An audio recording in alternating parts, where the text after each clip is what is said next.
Welcome to Paranormal Nightshift, your home for all things that go bump in the dark and your fan stories told here. Today's story comes from Jason and Caroline and truly asks the questions about mirrors and antiques and can evil live within. My wife absolutely loves antiquing and I've never really enjoyed it myself, but I was doing my good husbandly duty. Her birthday was coming up, so I went to the antique store that she really enjoyed going to, and I bought her this beautiful antique mirror. It had gold trim and was in a frame. I'd never seen it before. The owner of the antique store said that he had just got it from an estate sale.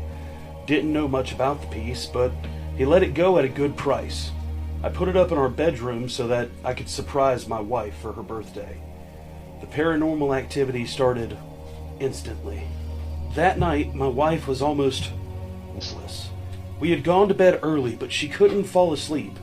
It was like every time she would get up and move, she would see her reflection in the mirror, just out of the corner of her eye. She would get these strange feelings like her own reflection was watching her. I finally drifted off to sleep myself, but in the middle of the night, my wife woke up to a noise.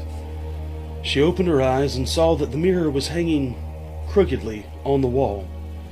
She got out of the bed to adjust it, but she didn't see her own reflection in there. Instead, she saw the reflection of a woman's face in the mirror. She was pale and gaunt. She had sunken-in eyes and a twisted smile. My wife screamed and jumped backwards and woke me, startled me, and she pointed to the mirror. I walked over to the mirror and I didn't see anything. I saw myself.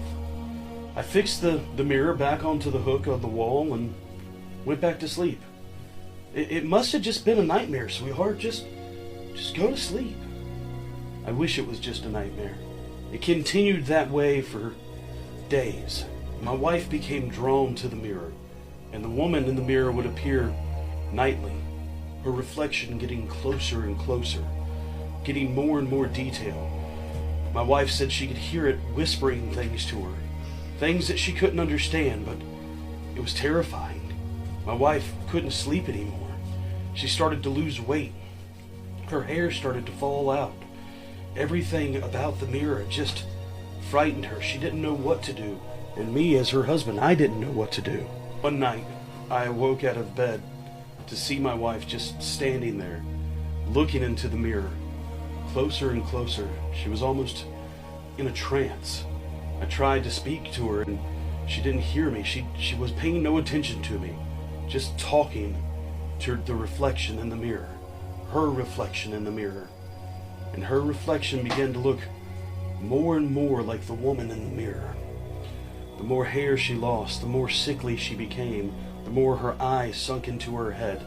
This mirror was evil, and I had to find a way to break her out of the trance. I grabbed a light next to the bed and I smashed the mirror into a million pieces. My wife woke out of whatever trance that horrible, evil, cursed mirror had put on her. For the first time, I felt like I was finally looking at my wife again. We have to get out of here. Let's go spend the night somewhere else. Let's get away. I drove that night to a hotel. We just needed sleep. We just needed to go to sleep.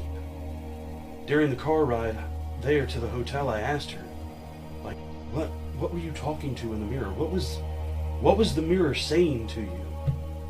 I don't even know, my wife said. The lady in the mirror told me that I would never escape. I'd never escape. Thank you so much for smashing the mirror. That thing, there's something with it. It was horrible. Thank you for smashing the mirror. I thought it would all be over. I really did. But the moment we got to the hotel, I fell asleep. I was exhausted as well. It felt like it was finally over. Until the next morning. She wasn't in bed. I had no idea where she was. Sweetheart, where are you? Nothing. But I could see the shadow of her reflection standing in the bathroom. There, in the reflection of the mirror in the bathroom, the same woman who was in the reflection of the evil mirror that we had hanged in our bedroom. there truly is no escape.